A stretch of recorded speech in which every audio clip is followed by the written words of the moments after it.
பலக்காய் பிரியாணி. வாங்க கொஞ்சம் please. N power பாரு.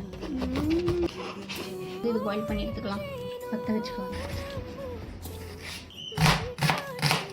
புதினா வேணுமாடி? ஃப்ரெஷ்ஷான மின்ட்டு.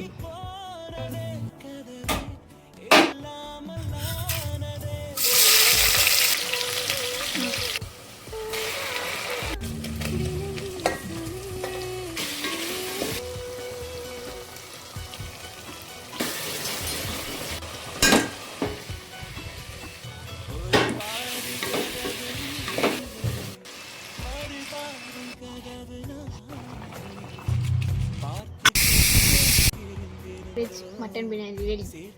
சாப்பிட்டு பார்க்கலாமா? இந்த வீடியோவை உங்கள் வெஜ் ஃப்ரெண்டுக்கு ஷேர் பண்ணுங்கள். பாய்.